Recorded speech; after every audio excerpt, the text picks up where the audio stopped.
I love this idea of fixing things, organizing things, working through clutter, working through mess. I've enjoyed that so much. And I've worked when I was in high school for several summers with Habitat for Humanity. And I did drywall, and I did spackling, and I did painting. I did lots of little projects. I like doing refurbishing of old furniture. I like doing all these little hands-on, nitty-gritty, nuts and bolts thing. But I have to tell you, I'm really an improviser. I look at certain things and think, I should probably have a hammer, but I don't have a hammer with me right now, so I'll use like the end of the screwdriver or the side of this drill or maybe the back of my shoe. And I try to improvise with things, and this works to a certain extent, but there's one thing that I will not improvise with, and that is when I'm measuring. Because I've had times in the past when I've tried to measure things, and I sort of do like, I'm gonna do like half of my thumb. And that's definitely going to be where we want to place this nail. And I'll just like drill a hole in drywall, and I really need to do half of the index finger. I'm all off. And so there's certain things you don't want to improvise with, and measuring is certainly one of them. You've all heard the adage, measure twice, cut once. And there's something that I think we measure on a very, very regular basis. And we might not even be cognizant of the fact that we're doing it, but we are still doing it. We're measuring our worth. We're constantly taking a look and taking inventory of ourselves. And we're thinking about, do I measure up? Am I significant? Do I have any influence? Do I have any importance? Do I have any value? And even if we're not really consciously doing it, we often are doing this. And one of the things that I know with this is if we're measuring, but we're using the wrong measuring tools, we're going to get very inaccurate results. And when I sort of go happenstance in my do-it-yourself projects around my house, I might have a hole in a piece of drywall that I need to spackle, and I can fix that. But when we're measuring our self-worth according to inaccurate measurements, we're having bigger holes than that are going to happen. And so what I wanted to talk about tonight was some of the inaccurate measurements that I think we all are very susceptible to. They're simplistic. And even though they're simplistic, they're very subtle. And I think they're also very pernicious in our lives. That when these crop up, we might recognize them, but we are so inundated with them. It's almost like when you're in a room and the temperature is just so comfortable, you don't even notice that you're in a temperature because it's just pleasant. When we're surrounded by this, we don't even notice we are. And I think there's 4 specific areas that we sometimes measure our worth by. Our performance, where we're indicating how worthy we are based on how well we are doing at our designed or our perceived requirements in our life. Our second is approval, based on how well we think others are thinking of us, whether they're praising or criticizing us. By comparison, which is whenever we're taking a look and measuring ourselves in light of how we think others are doing. And the 4th one that I think is especially prevalent for women is when we're measuring our worth simply on the externals, on appearance. And so I want to take it and go through each one of these very systematically. We're going to start with appearance and we start with performance. And every single one of them, I have some action steps. Because I've worked through a lot of this in my life, and I'm still working through a lot of this in my life.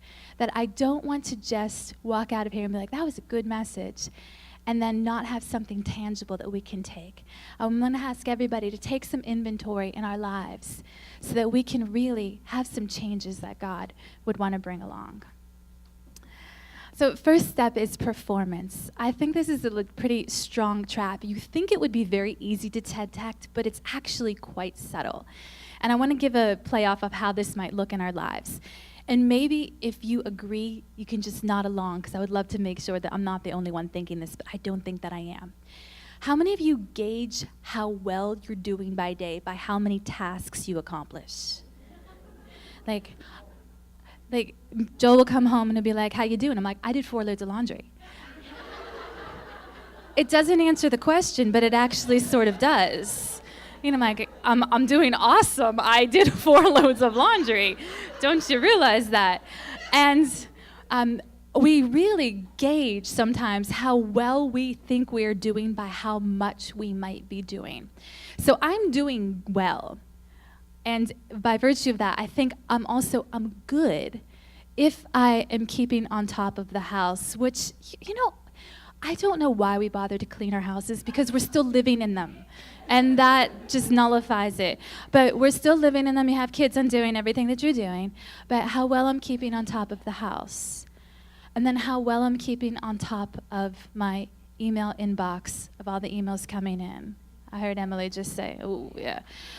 And then I think how well I'm doing based on, did I remember to actually plan a meal for today, or did I just arrive at 5 o'clock and think, oh my goodness, my family needs to be fed again? It's like the sun rises every morning, and I'm not surprised, but dinner comes every afternoon, and I'm like, oh, this happened. And so we get to that, and I have this perpetual. If I'm exercising regularly, I'm good. If I'm eating well, I'm good. If I ate a whole box of Oreos, not so much. If I'm preparing healthy meals to the family, and if I can get my kids to eat 3 vegetables, okay, just 2, okay, just get 2 of them in you, then I'm doing well. And these are just the daily undercurrents of the types of inventory that we take place based on our performance. That is constantly a current that we're thinking, I'm either doing well or I'm doing not, based on all of these different activities that are going on.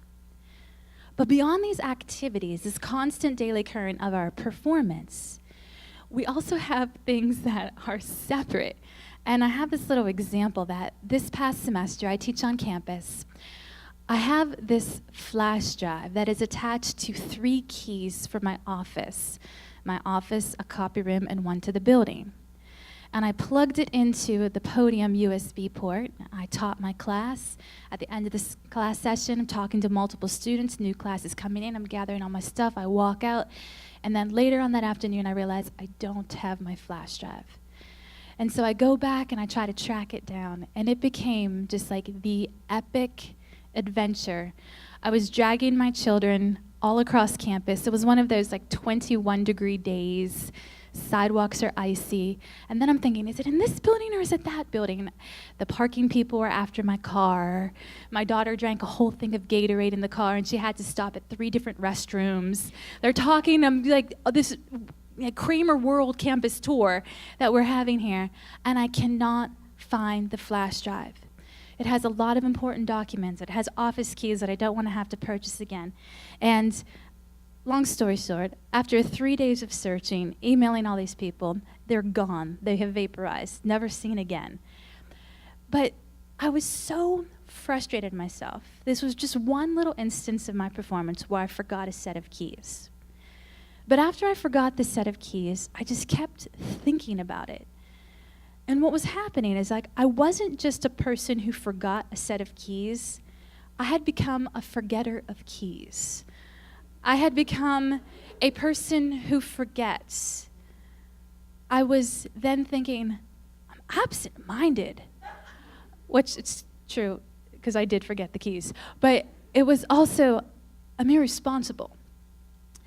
And I'm playing this undercurrent around and around in my head. And the premise is that I was taking my action and I was turning it into who I am. And we do this. And we don't just forget keys, because every single one of us in here has had some times where we have messed up pretty considerably. We have all failed at something massive in our lives. We have messed up a relationship. We have failed on an exam or a course. We have messed up in a job situation. We have hurt somebody. And when we are facing those types of things, and we're looking on our criterion of our performance, of whether we're good or not, we're never going to measure up. And yet, somehow, we're surprised by this. And that's what sort of got to me. Why would I be surprised that I would mess up? I really shouldn't be surprised that I mess up. There's a verse, Romans 3:23. It said, all have sinned and fallen short of the glory of God. Now, as Christians, we hear this verse and we give mental credence and assent to it. We said, yes, that's true. We all have sinned and fallen short of the glory of God. At the same time, when we are living and gauging our worth based on our performance, it's almost like we're nullifying that simple truth that we know we're going to mess up. And whenever we do mess up, we have to remember something. Our actions are not the final say of our worth. In 2 Corinthians 5:21, it said, God made him who had no sin to be sin for us, so that in him we might become the righteousness of God. It's nothing that I have done. It's nothing that you have done. It's that when we are in Christ, we have become the righteousness of God. So it doesn't matter if I have forgotten keys. It doesn't matter if I have remembered to dress myself in exercise clothes every day and still get to 9 o'clock at night and never have exercised for a whole week straight.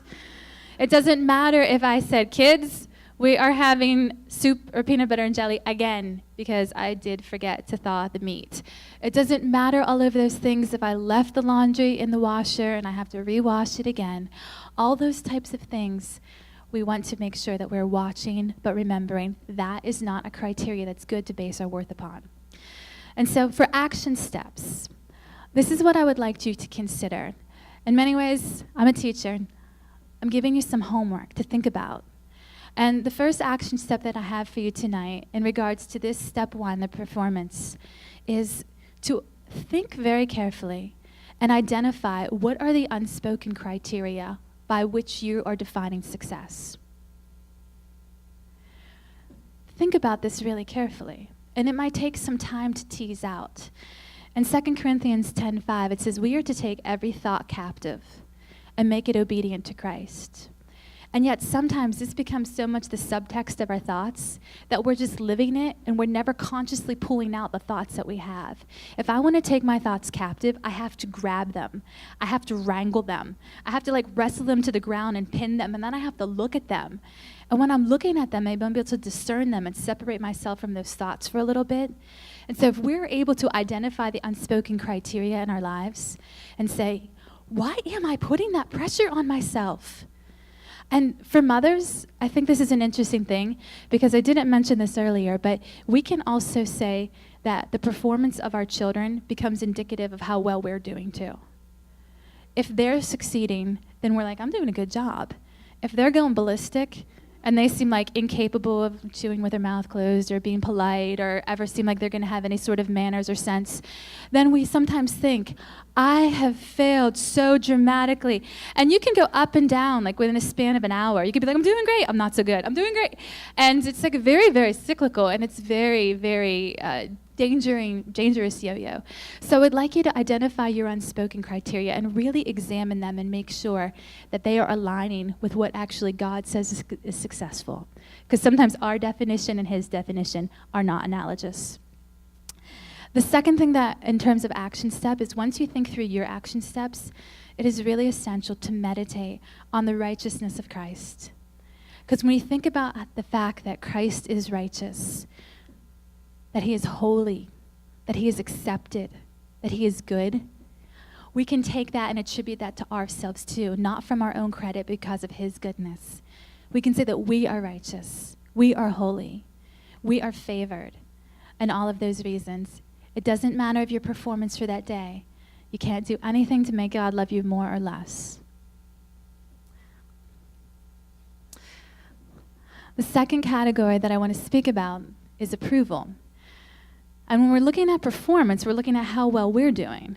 When we're looking at approval, we're looking at how well we think other people think we're doing.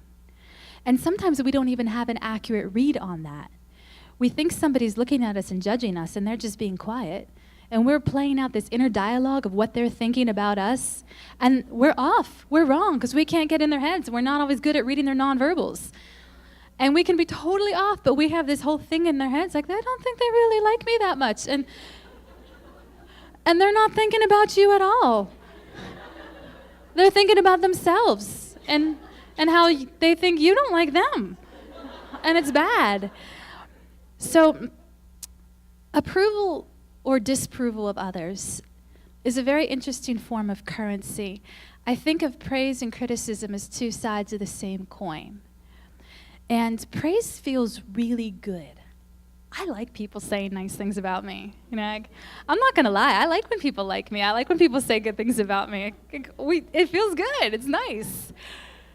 At the same time, if you're insecure, even if many people are saying many good things about you, it will never be enough to fill you up. Think about all the people who get so much adulation. They're famous.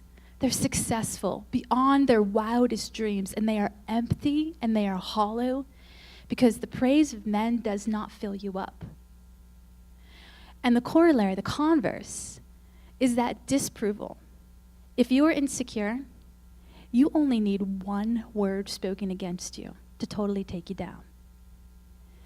So all the praise in the world might not fill you up, but one criticism could be enough to send you crashing down. And it's not benign. It just gets to your heart. No matter how little you receive, that criticism can eat at you. Now, it's very natural to want people to like you. And that's perfectly healthy to a degree, because I don't know too many people who just go out like, I'm just going to let people dislike me. We all have this desire to really have community and engagement at the same time. But if it goes a little bit too far, and we're evaluating how we think we are based on how other people might be thinking about us, that's when it can become dangerous or tricky. My job, I think, is in some ways highly evaluative. I teach at Penn State, and at the end of every single semester, my students complete something called the SRTEs, which is the Student Ratings of Teachers' Effectiveness. Now, granted, I've been dishing it out to them all semester because I have been evaluating them. And then at the end of the semester, it is their turn to give feedback to me and give comments. And when I started this job 10 years ago, I would have to say that I went into the classroom and I felt like I was on the defense. Like, I hope they like me. I hope I don't do anything to upset them. And at the same time, as I've gained skill and confidence and just put more distance of years in between me and them, I've come into the classroom with a very different posturing. I say that I'm on the offensive, but not in the offensive like I'm in your face, aggressive offensive. But I come in the offense that I'm here to teach, I'm here to serve. And this is a concept that's not really heralded in academia, but I come into the classroom thinking I'm also here to love. I come into the classroom and I think these students have needs. Many of them is just purely academic needs, and I'm going to do the best job that I can possibly can to teach them in their speech and in their writing. At the same time, some of them I get to know personally. I think about how I could potentially pour into their lives. And coming from the perspective that I'm not going in thinking about will they like me, but I'm going in determined to like them, it's a game changer. I'm on the offense and I'm saying, I'm going to pour into you. I'm not going to really think about how you're perceiving me. I'm going to pour into you. It has given me a confidence, almost a little bit of an audacity, that I go in and I can have that. Now, I'm a very tender-hearted person, so I still get a little ruffled when I get a negative comment. I'm not going to lie, that hurts. At the same time, I realize I am not going to be able to please everybody. And that's a really hard lesson to learn. But I finished up my 18th semester. I still get nervous when I open those SRTEs. And I would like to say I should wait like another week until I'm just not so tired at the end of the semester, but I'm a glutton for punishment, so I open up as soon as they're there, and I'm like tired and raw and just piled through emails, and I read them. And it's amazing the reaction that they can have. So I brought some, and I'd like to share them with you. So I'm cruising along, and I read this one. Robin did a wonderful job of facilitating the class. She is one of the few professors I've encountered who is truly a great teacher, and it's evident how much she truly cares about the class and her students. Another comment. I wasn't looking forward to this class, but the great teaching made it not only bearable, but also rewarding and pertinent to my life. Now I'm feeling pretty good. Robin Kramer and her energy, personal engagement, and investment made the class worthwhile. Next comment. Thank you for your balance of professionalism and approachability. You teach through who you are, not just what you say. A very well structured, organized, fair, and enjoyable class. Now I'm flying high. And then I got to my favorite. Robin Kramer, you killed it. I'm like, yeah, I did.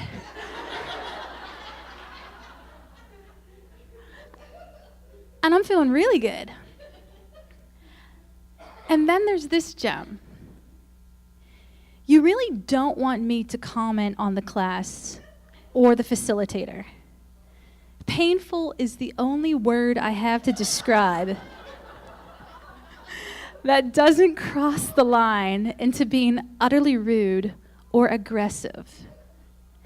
And then, in no uncertain terms, including an obscenity,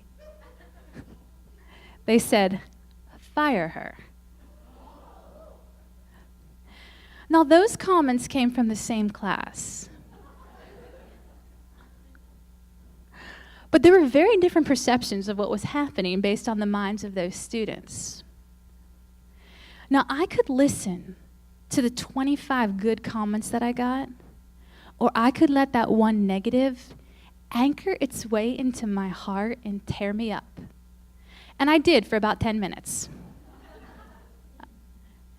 But then you realize, and I know who it is.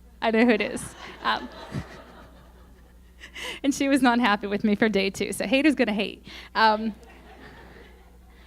But this leads me to my action steps. First one, accept that we can't please everybody. Not even Jesus could please everybody. Isaiah 53:3 said, "He was despised and rejected by men, a man of sorrows and acquainted with grief." And when I think about the fact that I went into that classroom and I was determined to be enthusiastic, I was determined to be organized, I was determined to be fair, I poured my heart and soul into teaching, and a person ultimately, I get praise like, "You were the best professor I had," down to fire her. I can't please everybody. I did my best. And understanding that and recognizing that allows you to move past the type of criticism that we're all going to receive. Now, at the same time, there's sort of a warning here, because if we realize that even Jesus didn't please everybody, and even people despised and hated and rejected Jesus, this does not give us a green card to sort of go out and just kind of be callous and a jerk, and then people don't like us, and we're like, it's because of Jesus. You know, no, that's not part of the action step.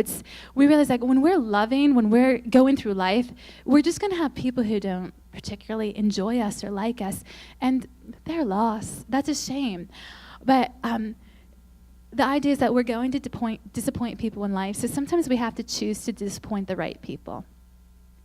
And I've made decisions that I might have said no to certain things at work because I want to say yes to my family. Or I've said no to certain opportunities because I think it's going to shortchange other opportunities in my life. Second action step is that we can control our reactions. And this is really difficult, but something I've been working on is I don't want to give other people control of my peace. I want to retain control of that. Or more likely, I want the Holy Spirit to be able to control that in me. But whenever I say, like, that person made me so angry, and all of a sudden they were the one who was able to do this, but I'm actually the one who's able, with the help of the Holy Spirit, to control my own emotions and regards. They just upset me so much. And when we act that way and we think that way, we're forgetting we're giving a lot of power to a lot of different people. And they are not the ones who are calling the shots. Their approval on our life isn't necessarily what matters. So we don't want to give them control of our peace. And the third action step when we're thinking about the approval of others speaking into our lives is that we can meditate on God's favor. I might have a 21-year-old girl who's out there in the world who really did not like my introductory level public speaking course. And I can accept that. because I have the God of the universe who knows my name, who knows the number of the hairs on my head, who loves me, who gives favor to me. And there's a verse, it's Ephesians 2:6. It says, "And God raised us up with Christ and seated us with him in heavenly realms in Christ Jesus." And when you think about, you're seated with people right now. You chose to sit with them because you enjoy them. Or perhaps you didn't know where else to sit. But you chose to sit with these people. But when we have us sitting with Christ, we are seated with Christ in heavenly realms. That's a remarkable position to be in. And sometimes I think about what would it be like to be known or be significant, and I forget the fact that we are all pretty famous when God knows us. When he cares about every single thought that we have and he's interested in every small facet of our lives, we are well known and we are well beloved. So if we are looking through the lens of evaluating our worth based on our approval, there are some people out here, you have had striving for people to approve of you your whole lives, and they have never yet approved of you. And this is a sad commentary. In this world, we might have people that we are desperately longing for their attention and their approval, and we might not ever get it. But we will always have the approval and love of God the Father, and that is sufficient.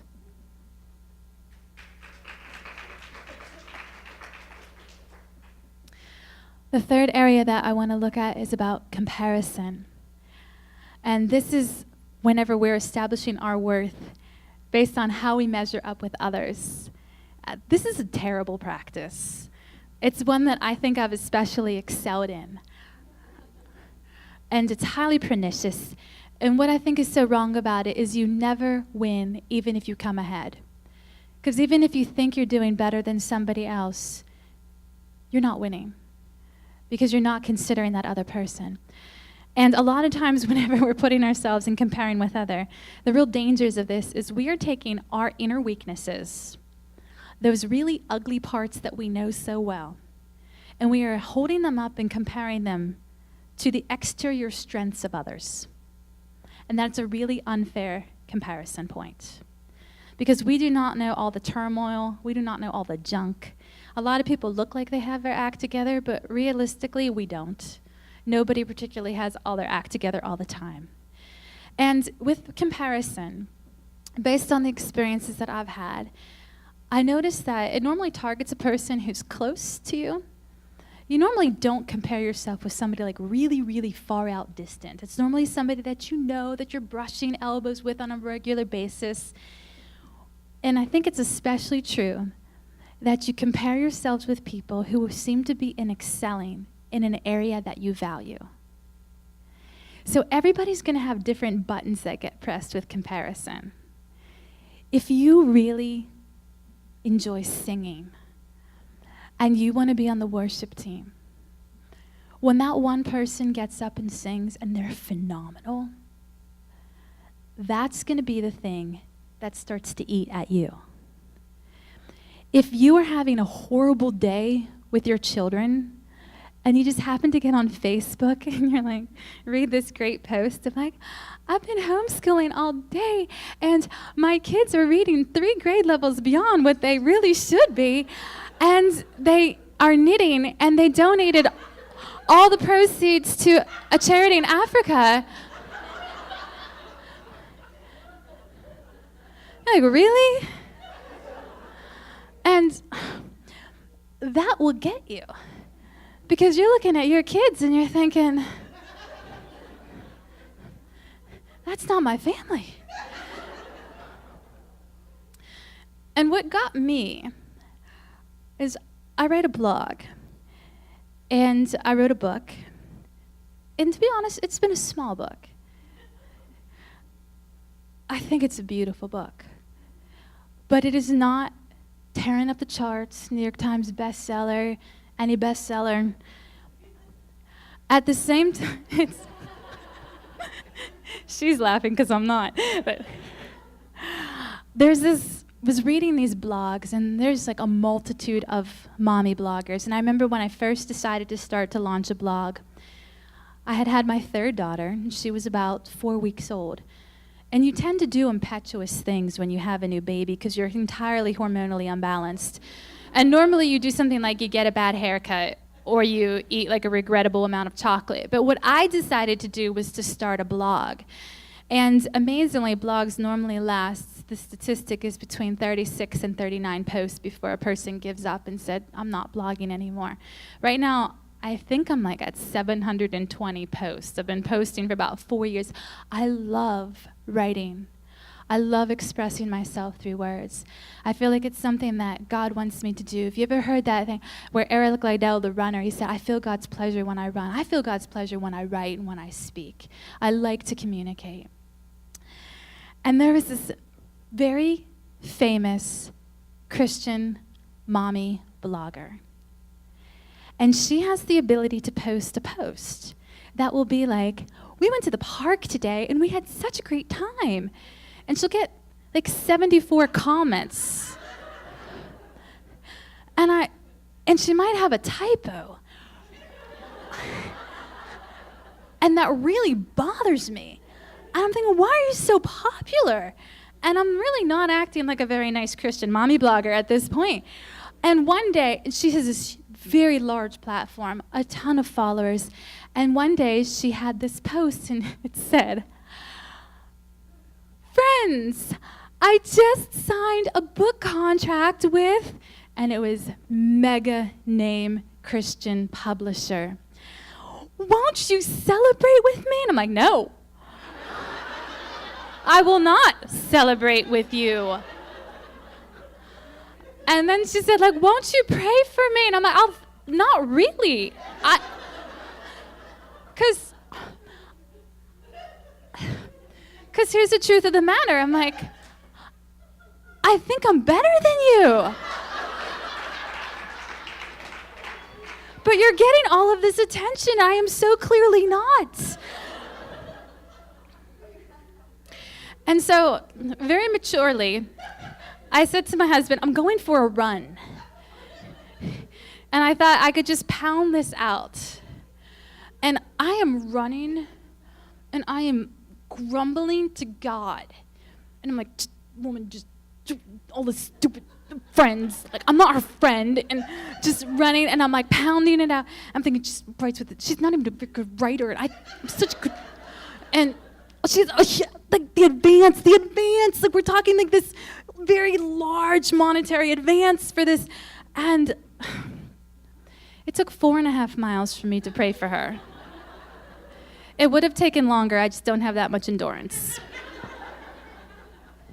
So I finally got to the point where I thought, I'm just going to pray for her. And I asked God to bless what she was doing.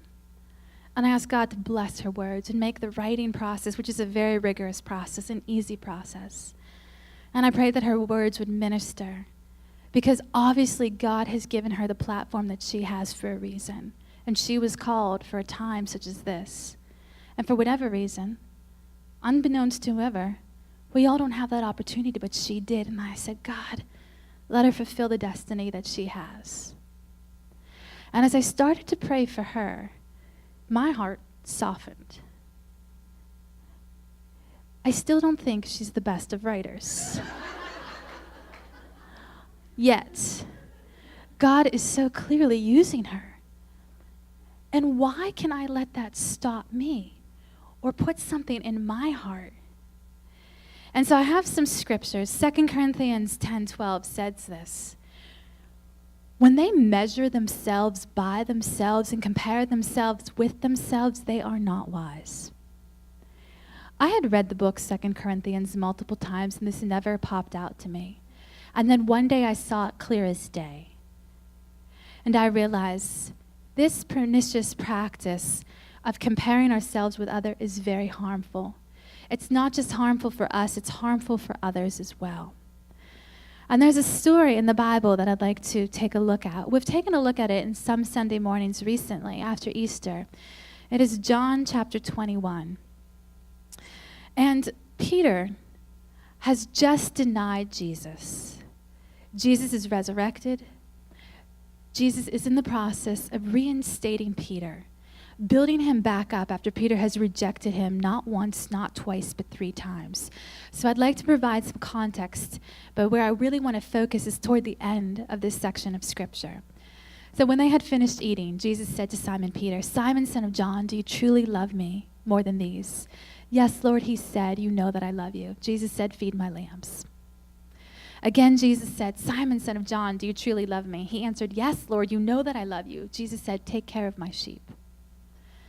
Again, the 3rd time he said to him, "Simon, son of John, do you love me?" Now Peter was hurt because Jesus asked him the 3rd time. He said, "Lord, you know all things. You know that I love you."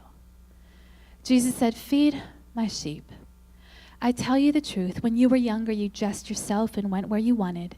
But when you are old, you stretch out your hands and someone else will dress you and lead you where you do not want to go." Jesus said this to indicate the kind of death by which Peter would glorify God. Then Jesus said to Peter, "Follow me." So Jesus is building Peter up, and he's giving one very clear direction. Peter, follow me. And I think about this. God says to us, follow me. And I love Peter's reaction because I can imagine it being the type of reaction that I might have. Peter turned and he saw that the disciple whom Jesus loved, who was John, was following them. When Peter saw John, he asked, "Lord, what about him?" Think of how many times we have watched somebody excel in something, and we think, "God, what about them? Really? What about them?" And Jesus' response, as Jesus' responses tend to be, is so precise. Jesus answered, "If I want him to remain alive until I return, what is that to you? You must follow me." And so the work that God is doing in other people's lives potentially could be more glamorous than the work that we will ever be called to do. There might be people who become in the spotlight. There might be people who serve in quiet obscurity for their whole lives. And if we say, "What about them? What about me?" all we really have to remember is Jesus saying, "You follow me." Because I've pondered this so much in my own life. And I've really gotten to the point where I think, whether it be large or small, whether I write something big or obscure, whether many people or few people read it or listen or hear me, it can all be done to the glory of God. I was recently taking a walk through my yard, and in the rough area of grass, there was these very, very minuscule, beautiful flowers that were growing close to the ground, smaller than the tip of my pinky fingernail. And you would have to bend down really close to the ground. They were entirely almost covered by the grass, but I noticed it because my one daughter bent down and she said, "Mom, look at these. We have little flowers in our yard." I think, God, what is the purpose of even putting small flowers in a place where they're going to get trampled and they're not going to be observed? And the idea is that even all of nature brings glory to God, whether it's seen or whether it's not. I have a friend who has traveled to every continent. She and her husband last went to Antarctica, and she was saying she had this just amazing moment with God where she's saying, "This is so glorious." She was looking at ice that was beyond the scale that like a human mind could even conjure. And there was just one section of the world thinking, so few people have ever or will ever see this sight that I am seeing right now. God, why did you go through the trouble of making something so amazing when not many people might know about it? And it doesn't matter if people know about it. It gives glory to God. And so when we might be comparing with ourselves with others who might be doing something better, bigger, more powerful. If I would ever compare myself with people who are doing much more amazing, insightful things than I am not wise. Because all I really need to do is not get sidetracked by the calls that other people have, but rather just focus in on Jesus and follow the call that he has for me. The action steps for comparison. The first is very direct. Stop. And this is what I tell myself. If I catch myself falling in that cycle, Robin, stop. At least becoming aware is the first step of this. And this takes a lot of just strength from God, because you'll notice you fall into these patterns. But again, when we take all of our thoughts captive, we become aware of the patterns that we have. So even if you have to stop yourself like 6 times in an hour, that's okay. And realize that I'm going to make progress on this, and I'm not going to let this become a habitual pattern of my thinking. The second action step has sort of become a little mantra that I've thought about. And so it's a phrase that we can repeat. And it's, the value of others doesn't minimize my own. And I remember when I was in 6th grade, I was awkward and very insecure. And I remember thinking that if my friends had other friends, somehow that meant that they didn't like me. And I wanted to be like the center. I wanted to like let everybody, I think this is maybe true for all 6th grade girls, but you want things to like orbit around you in some regard. You wanted to feel secure and buffered. But when we realize that if other people are valuable, it doesn't make me less valuable, we don't have to get stuck in this trap of comparison. And anybody who has more than one kid can realize that. You love all of your children. Because you love one doesn't mean you don't love another. And when you have lots of friends, you realize that you are very capable and you have the capacity. You might like some of your kids more at other times. Somebody was saying, like, made her smile. We love all of our kids, but we have moments where we might like some of them better than others, I'll be honest. But we have the capacity to realize like we can have lots of friends and love them all. And it doesn't minimize the value of any one of them when we love more. And so that's something good to tuck into your heart. And the final thing is to meditate on God's unlimited goodness. Because when I think that God can be good to that person, that does not use up all of God's goodness. He can take care of us too. And when we fear that we're coming up short in something, we might be forgetting that God has unlimited capacity. He can bless them. He can bless us. It isn't like this amount of blessing that he has, like he gave this person that and he'll never give anything to us. Oh no. He's able to have unlimited goodness that he pours out to us as well. The fourth area that I think that women especially could potentially be prone to evaluating ourselves by is appearance. When we gauge our worth based on how we look. And some people might say, like, I'm not really bothered by this, and that's great. But based on like the multi-billion-dollar industry of beauty, cosmetics, and anti-aging everything, I would say that in general, women are still trying to want to feel attractive. It's a natural, innate thing. And I think it's great. You know, like, look good, feel good, those are all really good things. But when we build our worth based on outside appearance, this is going to eventually be a losing battle. Because we age, and that is natural. And we're in fallible bodies, and that is normal. And when I think of some beautiful people in the world, I think Halle Berry is gorgeous. And this is a quote that she had. Beauty, let me tell you something. Being thought of as a beautiful woman has spared me nothing in life. No heartache, no trouble. Love has been difficult. Beauty is essentially meaningless and always transitory. And when you have one of the most beautiful women in the world saying that it is essentially meaningless,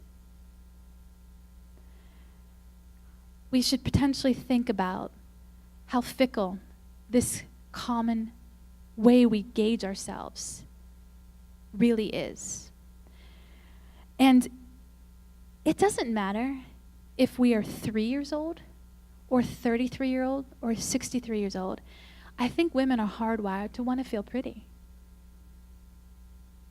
And it's okay to want to feel pretty. And it's okay to dress up and look nice and take care of ourselves. But the danger is whenever we can only take a look at the exterior and we get trapped in that.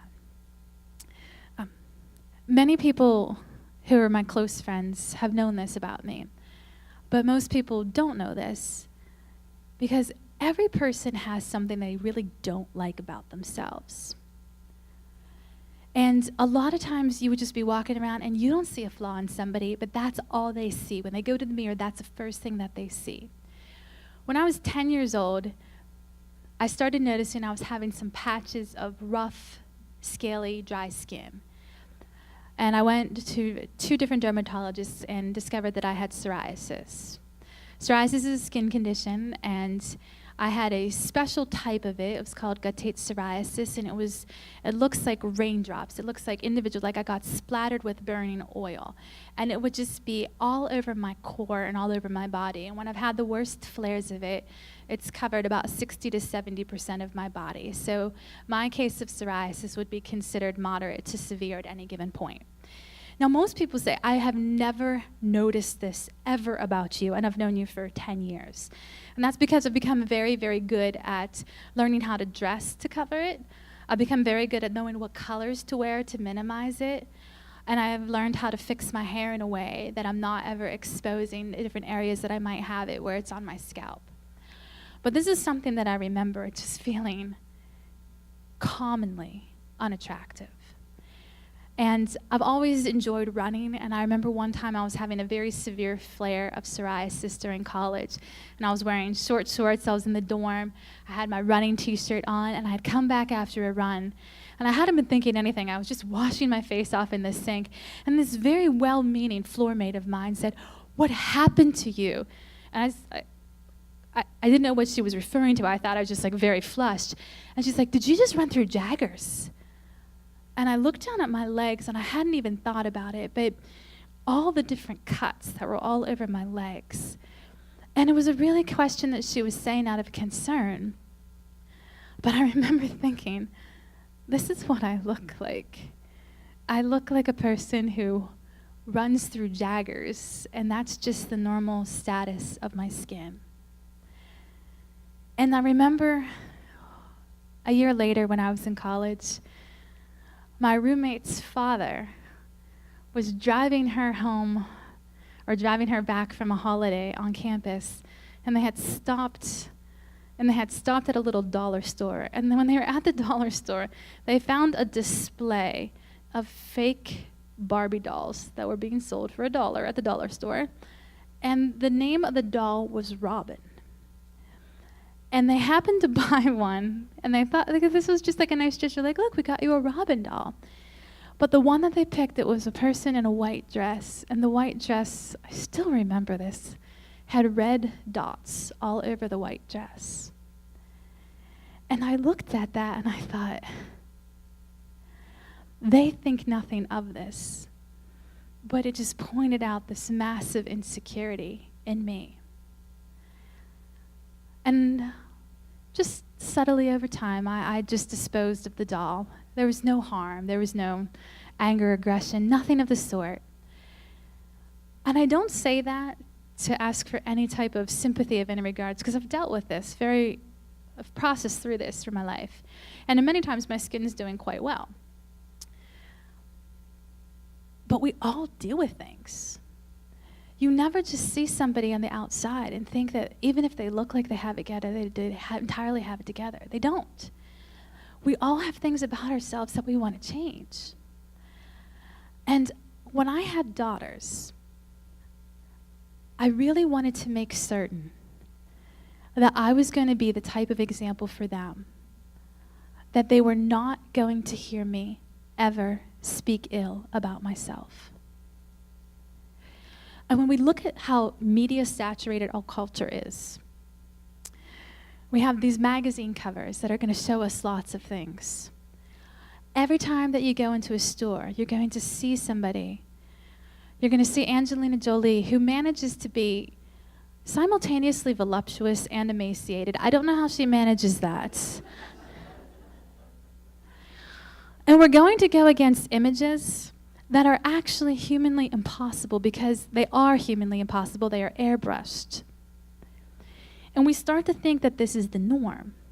And these are the criteria that we're setting ourselves up. And the reason we can't meet them is because nobody can meet them. It's artificial. So some of the action steps that I have thought about is, one, that we have to know that no one's immune from insecurity, because there's plenty of people who are beautiful that are still insecure. So being beautiful is not going to solve problems. But these are things that I have done that have really helped me to think. The first one, I think, is to guard your eyes. We talk about men and how they really should watch and they should be careful, and their eyes are, it's they're very visual, and you have to guard against porn. I think women have to guard against porn as well, a different type of porn. And 1 John 2:16 says, "For everything in the world, the craving of sinful man, the lust of his eyes, and the boasting of what he has and does, comes not from the Father, but from the world." So when we have lust of the eyes, that means wanting what we see. And that could be, I'm looking at a magazine cover, and I could be like, I want to look like that. I want those legs. I want that skin. I want that hair. I want that body. It's lust. Not in a necessarily sexual way, but it's in a wanting way. And so when we have to guard our eyes, we're just careful about what we're putting for our eyes. And I'm not saying that all fashion magazines are bad or everything is bad. And some people, this might be more of a trigger than others, but it's wise for us to guard our eyes. When I used to run on a treadmill, I used to like to put like a really highly visual magazine in front of me, because it would just get my mind off the fact that I was running on a treadmill, which is a very boring prospect. But you're on the treadmill and you can't really read because you're bouncing. You're only going to get every third line. So I'm like, I'll just have pictures. And so I was looking at all these fashion magazines, and I was realizing this is doing absolutely nothing to edify me in any way, shape, or form. So I sort of just backed off entirely. I don't take a look at any of these things. I don't open people. I don't open it because it's very beautiful. It's very easy on the eyes. At the same time, we might be putting something in front of our eyes that might just set off some triggers in our own lives. So we can guard our eyes. Second thing that I think we can do is watch our mouths. How we speak about ourselves is important. And like I mentioned, whenever I had daughters, I made a vow that I was never going to criticize my appearance in front of them. But not just in front of them, I was never going to say anything negative about my appearance. My oldest daughter turned 9 last month. And so for 9 years, I have not once criticized my appearance. This has been revolutionary. Because think about how often you say something like, oh, my hair, or oh, like you criticize your weight or your hair or your physique or your height or anything, your skin. I don't look good in that. I can never wear something like that. And if you just sort of learn to watch your mouth, you will be amazed at how your mouth and your heart are very intricately connected. Proverbs 18:21 says, the tongue has the power of life and death. I do not want to speak death over myself. I don't want to speak negativity over myself, so I have just stopped. Matthew 12:34 says, from the overflow of the heart, the mouth speaks. And so if you can learn to be kind to ourselves, if we can learn to speak good things about ourselves, we are going to build a sort of a circular thing that we can start to believe it. And for a lot of times, this is going to have to undo some negative ways of thinking. And the final act of an action step is to meditate on God's workmanship. And we know that He created us. And we know that. And yet sometimes it might be hard because I'm not entirely pleased, perhaps, with maybe in certain aspects how you might have created me. But I love this verse. It's Psalm 34:5. It says, those who look to Him are radiant. Their faces are never covered with shame. That is what I want. That is the beauty that I want. When I am 85 years old and I am hanging out and I am wrinkly and I'm just sitting there and I'm sloppy and I don't remember anybody, I want to still be radiant in the Lord. And you know when you meet somebody who's radiant. and you want to be around them, and they are giving, and they are vibrant, and they are excited, and that comes from just the love of God just bubbling up inside of them and pouring out. It does not really matter what the exterior is at that point. They are radiant. And you've seen some beautiful people that are not radiant. I want the radiance. I want that radiance that God can give, and I'm going to look toward him to get it. Those 4 areas: performance, approval, comparison, and appearance. I think that they matter. I think that they are measures that if we don't get right in our lives, they can cause some harm for us. I want to use the right measurement when I measure myself. And I think why this matters is when we're focused on our performance and what others are thinking of us and how we're stacking up to others or just how we look, we are focused on ourselves and we are forgetting to look out to the people around us. And I go back to the story whenever I've been learning this process through my teaching. When I'm thinking about me, I'm not giving out to them. But when I'm pouring out to my students, I don't have much time to think about me. And then I find out that I'm also just taken care of in the whole process. All those things that I was really concerned about, whether they're going to like me or not, that tends to work itself out. But when we are focused on the right measurements, we are able to be confident, to be secure. Insecurity is bondage. We might think it's very humble to be insecure. It is not. It is bondage. But having that freedom and that confidence, even just a little bit of a godly swagger, like, God, if my God is with me, then who can ever stop me? That is the type of confidence that we can bring into a situation. I really don't want to measure my worth except for 2 things. And when I think of those 2 things, it comes down very simple.